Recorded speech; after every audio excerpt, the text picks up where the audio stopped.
of all the baptisms that I had, played a big role in, 80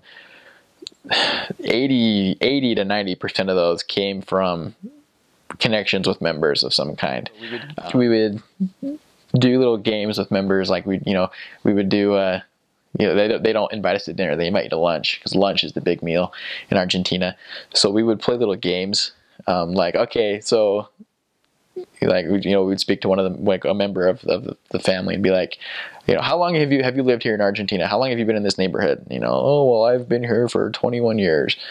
And I'd be like, okay, well, I've only been here for 4 or 5 weeks.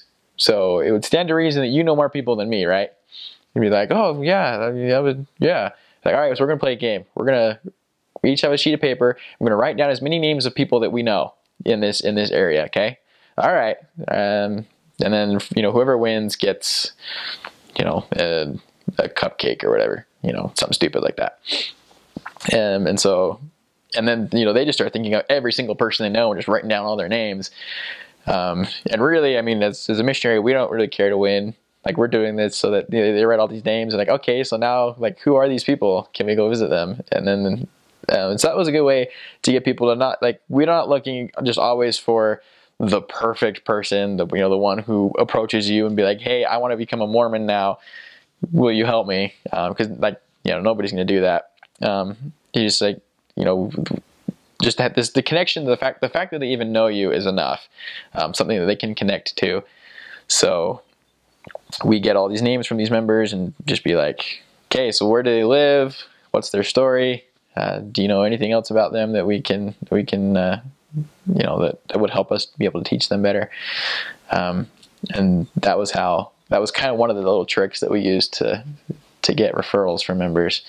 And I mean, seriously, getting referrals from members is always the most effective way, like, to find people who will accept the gospel. Just going door to door, I mean, we found a ton of people to teach, but very rarely did that ever materialize into something, into a progressing investigator. Because, I mean, the people that refer to you already have that connection. Typically, if they are referred, I mean, they know the member really well, and then you can bring those members along to lessons, and then the people you're teaching can see somebody that they know personally in a different setting, and see how it has affected their life, and how the teachee can apply it to their own.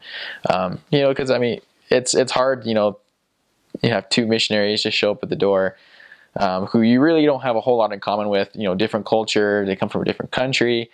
So yeah, I mean, they're more than willing to listen to a lesson, but when they have that personal connection to somebody that they know, who goes through all the same trials and problems and is involved in all the same, country politics, they can, they'll better relate to that, and will be more willing to make the changes to better their own lives and mirror what has happened to the member.